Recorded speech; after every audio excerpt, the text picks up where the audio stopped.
Assalamualaikum warahmatullahi wabarakatuh. Apa khabar semua? Semoga anda berada di dalam keadaan sihat, sejahtera dan dapat mengikuti pembelajaran ini dengan baik. InsyaAllah, kita akan belajar pendidikan Islam di dalam bidang sirah dengan tajuk Perkembangan Islam selepas pembukaan Kota Mekah. Sila lihat muka surat 149. Peta ini menunjukkan perkembangan Islam semakin meluas dengan dakwah yang telah dibawa oleh Nabi Muhammad sallallahu alaihi wasallam. Nabi Muhammad sallallahu alaihi wasallam telah melaksanakan beberapa strategi dalam mengembangkan agama Islam ke seluruh dunia. Antaranya yang pertama, mengukuhkan negara Islam, iaitu dengan membentuk masyarakat mengikut acuan Islam. Caranya, menghapuskan amalan jahiliyah seperti penyembahan berhala dan hidup mementingkan kabilah serta keturunan.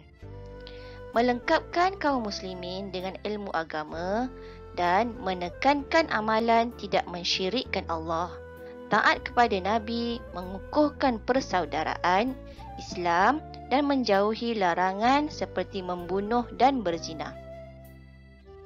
Memperkasakan ekonomi umat Islam dengan cara mengutuskan pemungut zakat dan jizyah kepada kabilah-kabilah dan negeri-negeri yang dikuasai Islam.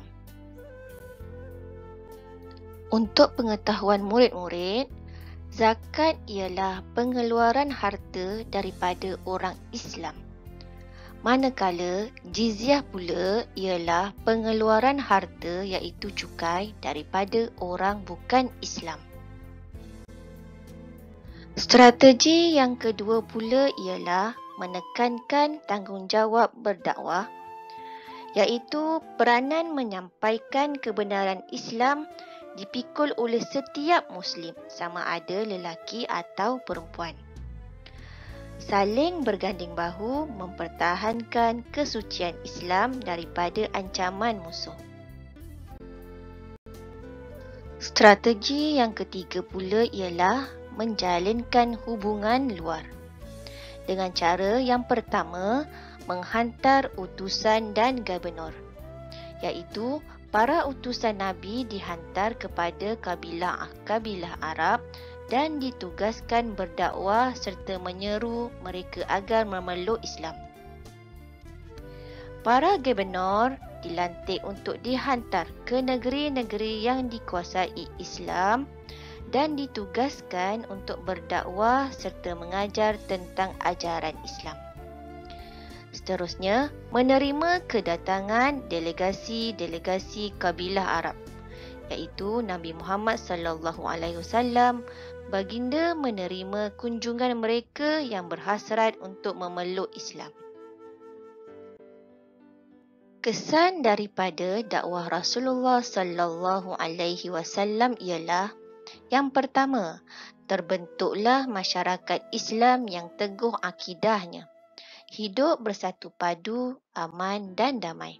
Kedua, negara Islam semakin kukuh kerana setiap Muslim sanggup berkorban tenaga dan harta demi mempertahankan kesucian Islam dan negara.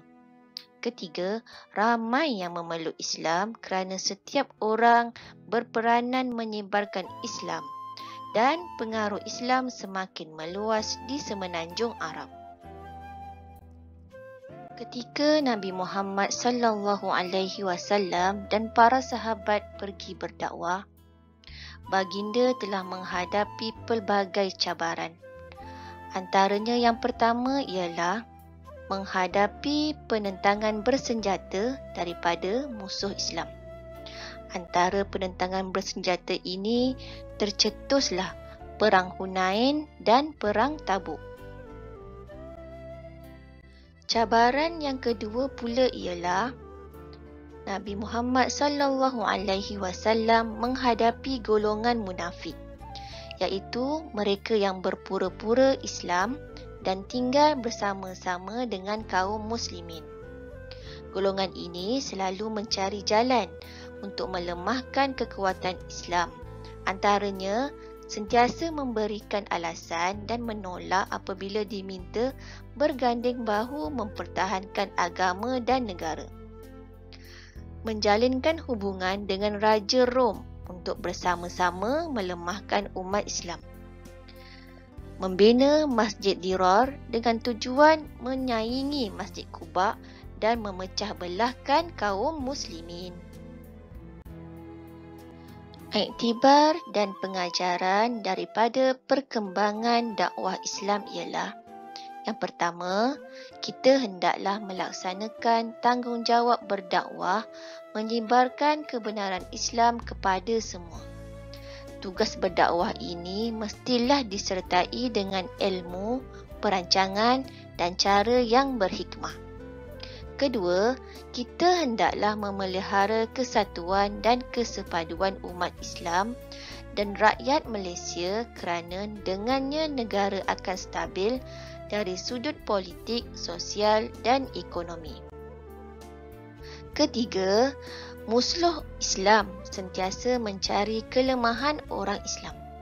Oleh itu, kita mestilah menuntut ilmu dengan bersungguh-sungguh kerana dengan ilmu kita dapat menangkis dakwah-dakwah daripada musuh Islam.